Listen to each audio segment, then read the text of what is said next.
देवाच्या नावाला धन्यवाद मानतो. खरोखरच आज आपले सर्व देवाचे लेकरं एकत्रित झालेलो आहोत आणि खरोखरच प्रत्येकाकडून रोज-रोज आणि वारंवार आपल्याला उत्तेजन भेटत आहे. हे का आहे? कारण परमेश्वर आपल्यावर प्रेम करतो आणि तो कधीच आपल्याला सपशेल असं खाली पडून देत नाही.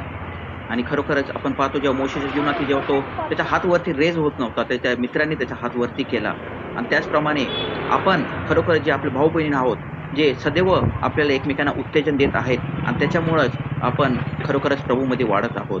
हा खूप महत्त्वाचा पार्ट आहे आपल्या आयुष्यात, की प्रभू आपल्यावर किती प्रेम करतो. आणि खरोखरच एक पास्टर आहे, पास्टर माइल्स मुनरो. ते म्हणतात, की "man can do nothing without God and God will do nothing without main." मनुष्य हा देवाशिवाय काय करू शकत नाही आणि देव मनुष्याशिवाय ते काम करून घेणार नाही. आणि त्याच्यामुळेच खरोखरच परमेश्वर अद्भुत रीतीने मनुष्याद्वारेच एकमेकांद्वारेच आपल्या भाऊ बहिणींचे सदैव सांत्वन करतो, प्रभूमध्ये आपल्याला वाढवतो. आणि देवाचे आभार या गोष्टीसाठी की परमेश्वर आपल्यावर किती प्रेम करतो. महत्वाचा पार्ट हा आहे की परमेश्वर आपल्यावर प्रेम करतो. आपण पण परमेश्वरामध्ये त्याच प्रकारचं प्रेम करत आहोत का? आपण पण परमेश्वरामध्ये चिकाटी धरून आहोत का? का सिच्युएशन प्रमाणे आपण बदलत आहोत? का सिच्युएशन प्रमाणे आपण त्या परिस्थितीमध्ये वाहत्या पाण्यासारखं वाहत आहोत? हा प्रश्न विचारणं खूप महत्वाचा पार्ट आहे आणि त्याच्यामुळंच आपण काही गोष्टी आज शिकणार आहोत. तर आपण पाहूया 2 राजे 2 अध्याय 2 वचन मध्ये. 2 राजे 2 अध्याय 2 वचन. आणि त्याच्यामध्ये आपण पाहू शकतो की आपल्या सर्वांना ठाऊक आहे एलिया आणि एक वेळ होती की ही गोष्ट अलिशाला कळाली की एलिया आता स्वदेह घेऊन जाणार आहे. परमेश्वर स्वदेह एलियाला घेऊन जाणार आहे. आणि ज्यावेळेस ती गोष्ट त्याला कळाली आणि त्यावेळेस एलिया त्याला म्हणतो की मी इथं जाऊन येतो. तर त्यावेळेस अलिशा काय म्हणतो, परमेश्वर मला एलिया अलिशाला म्हणतो, परमेश्वर मला बेथेल इथे पाठवत आहे, तर तू येथेच थांब, असा तो अलिशाला म्हणतो. पण येथे महत्वाची गोष्ट आहे जे आपण पाहतो की अलिशा जो आहे तो एकच शब्द म्हणतो, परमेश्वराच्या व आपल्या जीविताची शपथ मी आपल्याला कधी सोडणार नाही. काय म्हणतो की परमेश्वर व आपल्या जीविताची शपथ मी आपल्याला कधी पण सोडणार नाही. हे किती महत्वाचे शब्द आहेत. इथे एलियाच्या जागी आपण जर येशूला पाहूया आणि अलिशाच्या जागी आपण स्वतःला पाहूया. किती जरी वाईट परिस्थिती झाली, सर्व काही गोष्टी आपल्या विरोधात चालत असलेल्या गोष्टी जर कदाचित जास्त काळ टिकून राहिल्या, आपल्याजवळ कित्येक महिने कित्येक वर्ष पाहिजे तसे कदाचित पैसे नसल, पाहिजे तसे आशीर्वाद मोकळे होत नसल, आपल्या घरातील जे सदस्य आहेत ते आपल्या विरोधात जात असल, आपल्याला रोज आणि रोज जीवनातले नवीन चुनौत्यांना चॅलेंजेसला सामोरे जायला लागत असल, आजाराने आपण आणि आपलं कुटुंब कदाचित त्रस्त झालेला असल, एकटेपणा जाणवत असल, तरी आपण एक निर्णय घ्यायला पाहिजे. आपला हाच शब्द असला पाहिजे, किती काय झालं हे येशू मी तुला सोडणार नाही, किती काय झालं मी माघार घेणार नाही, नो टर्निंग बॅक, मी माघार वळणार नाही. पुढे आपण पाहतो 2 राजे 2 अध्याय 8व्या वचनामध्ये एलियाने आपला झगा काढून त्याची वळकटी करून ती पाण्यावर मारली, तेव्हा पाणी दुभांगले, मग ते दोघे कोरड्या भूमीवर पलीकडे गेले. आज त्याचप्रमाणे आपण जर पाहतो तर आपण जर समोर कदाचित आपल्या जीवनातला रस्ता बंद असेल, आपल्याला कुठलाही रस्ता दिसत नसेल, पण जर येशू आपल्यासोबत असेल तो पहिल्यांदा मार्ग तयार करतो आणि मग आपण त्या मार्गाच्या पार जाऊ शकतो. जर त्याच वेळी एलिशा सोबत एलिया जर नसता तर तिथे मार्ग काढणं शक्य होतं का?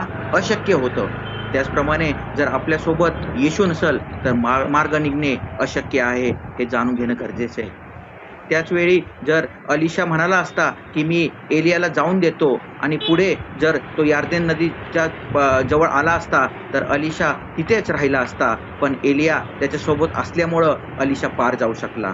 आणि ह्याच्यामध्ये श्रेय अलिशाला सुद्धा जाते कारण त्यांनी एलियाला काय म्हणलं होता, काही जरी झाले तर मी तुला सोडणार नाही. आपल्या जीवनात आपण जर हा निर्णय घेऊ की माझ्या चातुर्याने, बुद्धीने, अनुभवाने आणि माझ्या सर्व काही माझ्या ज्ञानाने माझ्या संकटातून पार जाण्यास मी समर्थ आहे, तर हे शक्य नाहीये. आपण जर येशूला धरून राहिलो, त्याच्या आज्ञेत राहिलो, तर स्वतः येशू आपले संकट काढून टाकेल. कित्येक वर्ष बंद पडलेले मार्ग तो मोकळे करल आणि आपल्याला परिपूर्ण आनंद देईल. जसे एलियाला कळले की आता काही झाले तरी एलिशा आता मला काही झालं तरी सोडणार नाही, हे एलियाला कळाले होते. आणि त्याप्रमाणे तो काय केलं, एलिशाला स्वतः घेऊन गेला. त्याचप्रमाणे येशूही स्वतः आपल्याला पाहत असतो की सर्व काही गोष्टी आपल्या विरोधात चाललेल्या आहेत, तरी आपण येशूला बिलगून राहत आहोत का? आणि म्हणून तो आपल्याला सोबत घेऊन जातो, आपल्या सोबत राहतो, आपल्याला चालवतो, आपल्याला पार नेतो आणि आपल्याला आनंद देतो. पुढे 2 राजे 2 अध्याय 9 वचन मध्ये अलिशाला भरपूर असे जगिक आशीर्वाद मागता आले असते, पण त्याने एलियाकडे एकच विनंती केली, आपल्या ठाई असलेले आत्म्याचे दुप्पट आशीर्वाद मला पाहिजे. आपल्या ठाई असणारे आशीर्वादाची दुप्पट आशीर्वाद मला पाहिजे, आत्म्याचे दुप्पट आशीर्वाद मला पाहिजे. आपणही आपली आत्मिक वाढ होण्यासाठी देवाकडून आत्म्याकडून येणारे आशीर्वाद मागायला पाहिजे. शास्त्र सांगते की ज्या गोष्टी येशूने केलेल्या आहे तो स्वतः साक्ष देतो की तुम्ही माझ्यापेक्षा पण मोठ्या गोष्टी करा. पुढे आपण पाहतो की एलिया स्वर्गात निघून गेला, पण अलिशा तर पृथ्वीवरच होता आणि आपण सुद्धा पृथ्वीवर आहोत. आणि जो अभिषेक घेऊन तो चालला होता त्याचा त्यांनी वापर केला, प्रामाणिकपणे केला आणि कित्येक आत्मे त्याच्याद्वारे आशीर्वादित झाले. त्यांनी एलियापेक्षाही मोठे अद्भुत कार्य केले. उदाहरण म्हणजे आपण बघतो 2 राजे 2 अध्याय 19 वचन मध्ये की एक जागी खराब पाणी होतं, नाही का, कडू पाणी होतं आणि अलिशाने आज्ञा केली की त्या पाण्याला काय करा, त्याच्यामध्ये मीठ घाला आणि त्यामुळे ते पाणी आजवर तसेच चांगले आहे असे शास्त्र आपल्याला 2 अध्याय 2:22 मध्ये सांगतं. 2 राजे 2 अध्याय 22 वचन मध्ये सांगतं की ते पाणी आजवरही तसेच आहे.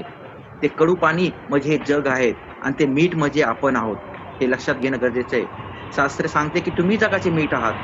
ते मिठाचा जर रुचकरपणात निघून गेला तर त्याच्यात असणारा काय उपयोग आहे? आपण जगाचे मीठ आहोत.